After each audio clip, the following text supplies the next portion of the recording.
আচ্ছা, যাদেরকে খুশি রাখার জন্য আমরা আসলে প্রবাসে আসি, তারা কি আসলে খুশি আমাদেরকে ছাড়া? যেমন আপনি এটা তো আপনার অবশ্যই না। স্ত্রী সন্তান রেখে আসছেন, বাবা মাকে রেখে আসছেন, না এখন আপনার সন্তান বাবা পাচ্ছে না, না আপনার স্ত্রী হাজবেন্ড কাছে পাইতেছে না, পাচ্ছে না। আপনার বাবা মা সন্তান পাইতেছে না কাছে, আসলে সুখটা কোন জায়গায় আসলে? ওই দিক থেকে সুখ নাই আসলে। যে আপনি যারা বলছেন যে সন্তান বাবা হারা, বাবা স্ত্রী স্বামী হারা। সন্তান হারা, এইভাবে ওই দিক থেকে চিন্তা করলে কোনো সুখই নাই ভাই, কোনো সুখই নাই। শুধুমাত্র এই টাকার জন্য আর কি আসে, আর কিছুই না।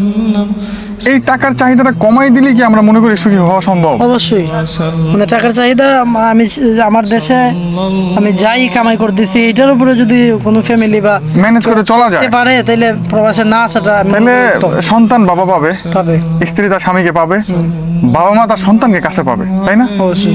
তার মানে আমাদের চাহিদার কারণে আমরা আমাদের চাহিদাটা সম্পর্ক থেকে সীমিত দিন দিন করতে দূরত্ব পারলে। বাড়তেছে, তাই না?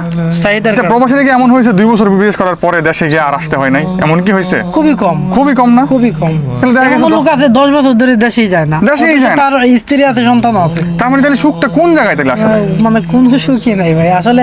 আমরা দেখেন আমরা জীবন কয়দিনের, একটা মানুষ বাঁচে কতদিন? বাচ্চা কত? সর্বোচ্চ গড় 60 আয়ু কত? 60 60 থেকে থেকে 70 70, হ্যাঁ। সর্বোচ্চ। কিন্তু ওই দেখা যায় অনেকে 20 থেকে 25 বছর এই খাতারে কাটাই দিছে, হ্যাঁ, তাইলে তাহলে পরিবার কোথায়? তাহলে সংসার কি? তাহলে দুনিয়াটা কি আসলে? তাহলে আল্লাহ আমরা সবরে সঠিক বুঝতাম করুক।